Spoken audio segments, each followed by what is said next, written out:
काला अक्षर भैंस बराबर। सुने हो?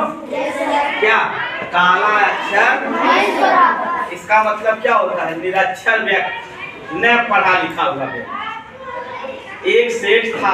कौन था? सेठ। उसका एक लड़का था। तो भाई सेठ का लड़का था तो दुलार में माँ बाप ने कुछ ज्यादा ही दुलार कर दिया।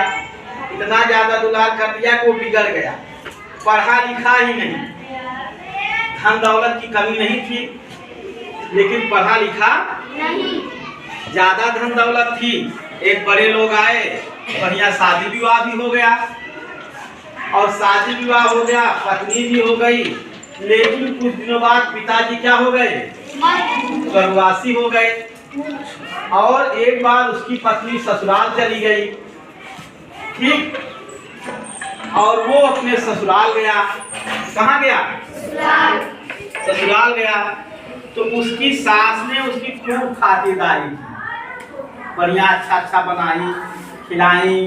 भाई दामाद आया है और सास को भी कहीं जाना था तो उनके ससुर रहते थे बाहर। एक चिट्ठी आई थी। क्या आई थी? चिट्ठी आई थी। उसकी सास ने सोचा कि दामाद जी आए हैं, चिट्ठियां पढ़वा लेते हैं क्या लिखा है। और वो चिट्ठी लाई और अपने दामाद के हाथ में दे दी।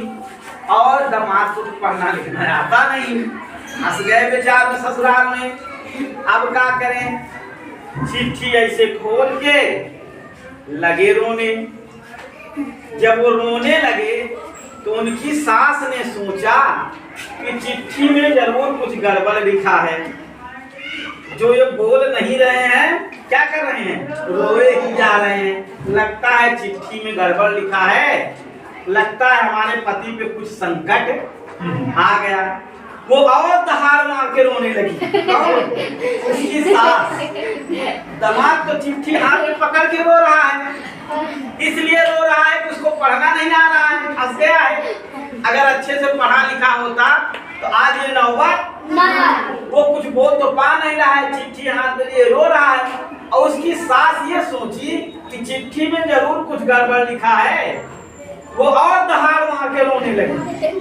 जब वो और दहाड़ मार के रोने लगी तो अगल बगल की 4-6 महिलाएं आके और वो भी रोने लगी। धीरे धीरे भीड़ जुट गई। ये हुआ, क्या हुआ भाई, क्या हुआ?